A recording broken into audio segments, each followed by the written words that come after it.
अफ्रीकी संघ की G20 में एंट्री से चीन सदमे में आ चुका है। चीन अफ्रीकी देशों में निवेश करे चाहता था कि उसका साम्राज्य कायम हो, लेकिन पीएम मोदी ने चीन की चाहत पर पानी फेर दिया है।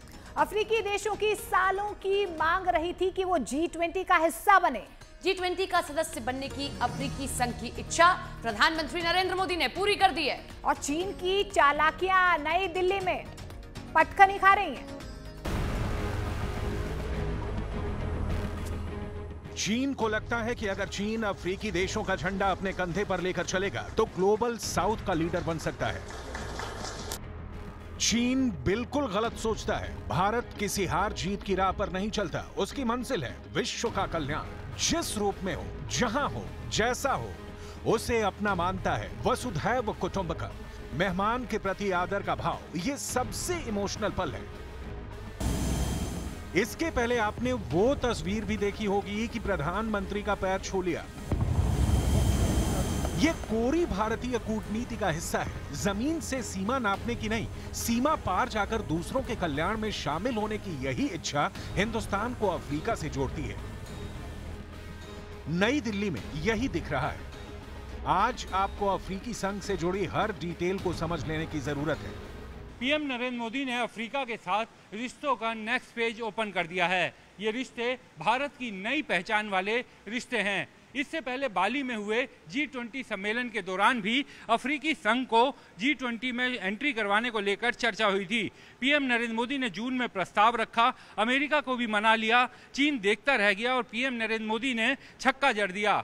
G20 में अफ्रीकी संघ की एंट्री एक ऐसा मुद्दा है जिसको लेकर इस संगठन की ताकत और बढ़ेगी। भारत अफ्रीकी देशों के साथ और जुड़ेगा, जिसका फायदा दोनों को होगा। अफ्रीका के पास प्राकृतिक संसाधनों का भंडार है और भारत और अफ्रीका की इस नई साझेदारी से दोनों को फायदा होगा, यानी सोने पर सुहागा।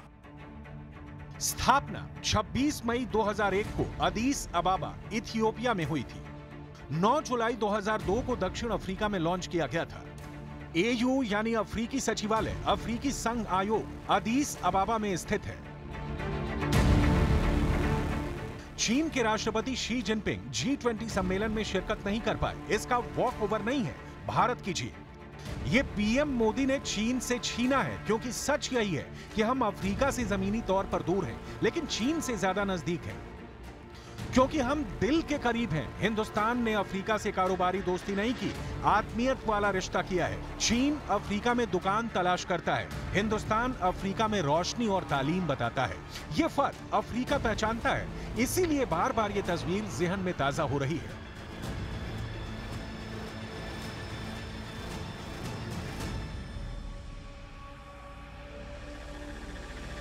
अफ्रीकी संघ के अध्यक्ष अजाली असोमानी ने कहा, भारत में अफ्रीका ने कई निवेश किए हैं और हमें पूरी उम्मीद है कि भारत अफ्रीका में और ज्यादा निवेश करेगा। हम ऐसी दुनिया में रह रहे हैं जहां हमें एक दूसरे की जरूरत है। चीन ने अफ्रीका में बहुत सारे निवेश किए हैं, लेकिन भारत ने भी निवेश किया है और बहुत बेहतर कर सकता है। ये दुनिया के सबसे शक्तिशाली देशों में से एक है। अफ्रीका को इस वक्त चाहिए विकास। कई ऐसे देश हैं जहां पीने तक का शुद्ध पानी तक मयस्सर नहीं है। कई देशों में कबीलाई युद्ध ने जनता को नर्क में जीने को मजबूर कर दिया है। तमाम प्राकृतिक संसाधनों के बावजूद अफ्रीका के कई देश अपने हालात पर आंसू बहा रहे हैं। उन्हें मदद की दरकार है, लेकिन चीन जैसे देश इसे मौका मानते हैं। मजबूर अफ्रीकियों पर आधिपत्य जमाने का, उन्हें पैसा देकर फंसाने का, लेकिन कारोबार जरूरी है। और अब अफ्रीकी देशों की दिशा क्लियर दिखती है। अफ्रीकी देश अब इटली, फ्रांस और जर्मनी देशों से दूरी बनाए रखना चाहते हैं। उनका झुकाव अब भारत, चीन और जापान जैसे एशियाई देशों की ओर बढ़ रहा है। अब मलेशिया, सिंगापुर और फिलीपींस जैसे आसियान देश भी अफ्रीका में दिलचस्पी ले रहे हैं। एशिया के इन सारे देशों के साथ चीन की कहीं ना कहीं दुश्मनी है।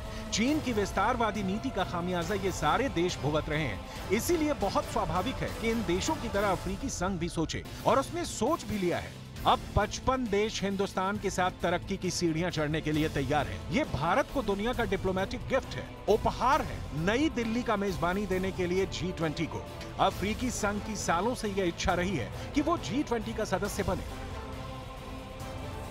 G20 में इस वक्त 19 देश और एक यूरोपियन यूनियन सदस्य है। यूरोपियन यूनियन की तरह ही अफ्रीकी संघ को एंट्री दी गई है। नई दिल्ली G20 में इस वक्त 29 देशों के नेता हिस्सा ले रहे हैं। 20 सदस्य देशों के और 9 जिसे भारत ने आमंत्रित किया है। महामंडपम में जारी बैठकों का बड़ा नतीजा ही निकलने वाला है, क्योंकि दुनिया की 60% आबादी वाले देशों के संगठन G20 में अगर आपसी बातचीत से मुद्दे नहीं सुलझाए गए तो फिर दूसरा प्लेटफॉर्म कहां है। प्रधानमंत्री नरेंद्र मोदी ने G20 को दुनिया के सामने और मजबूत कर दिया है। आर्थिक फैसले ही आखिरी फैसले होते हैं, लेकिन उनमें भी बड़ा फैसला होता है सबको साथ लेकर चलना।